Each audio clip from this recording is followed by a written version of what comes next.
marzo, ma noi nel Veneto siamo dal 22 di febbraio che non rientriamo nelle scuole.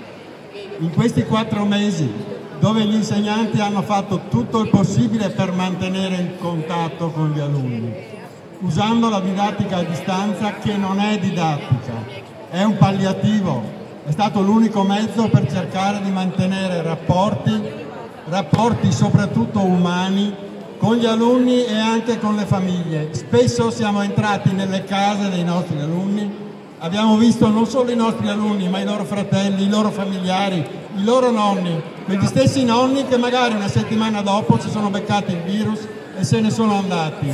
Tutto questo noi l'abbiamo visto come insegnanti.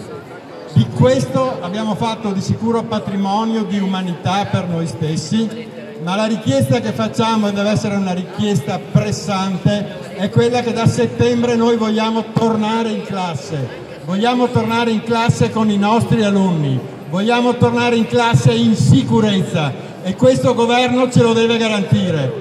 I soldi per l'Alitalia, i soldi per la Fiat che con una mano li prende qui in Italia e con gli altri li distribuisce sotto forma di dividendi ai suoi azionisti negli altri paesi europei, ecco, quei soldi si sono trovati. Noi chiediamo che si trovino i soldi per l'istruzione pubblica, che si trovino i soldi non solo per garantire un organico decente, un organico che permetta a tutti di rientrare in scuola in sicurezza, non in classi in cui gli alunni sono 30.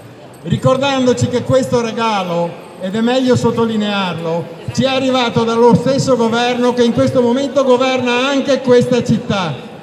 A cavallo fra il 2008 e il 2010 ci sono stati tolti 10 miliardi di euro alla scuola pubblica, che non sono mai più rientrati. E nei 10 anni successivi quei 10 miliardi hanno continuato a mancare, non sono stati investiti e se fate 10 anni per 10 miliardi, a noi hanno tolto 100 miliardi, a noi non insegnanti, a noi collaboratori scolastici, a noi famiglie, a noi alunni, ci hanno tolto il diritto a un'istruzione che sia consona a un paese che si dichiara civile.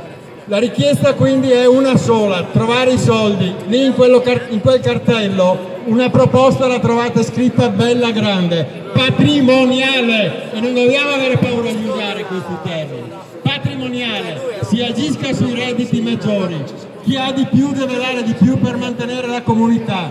Questo significa avere uno Stato democratico, questo significa avere uno Stato in cui la scuola è libera, laica e antifascista, lo diciamo a voce alta, antifascista, fa parte della Costituzione alla faccia di questo municipio e di questo dobbiamo ricordarcene anche quando in settembre andremo a votare, perché le persone che si ripropongono sono le stesse che ci hanno trombato per tutti questi anni ed è rispetto a questo che dobbiamo pensare.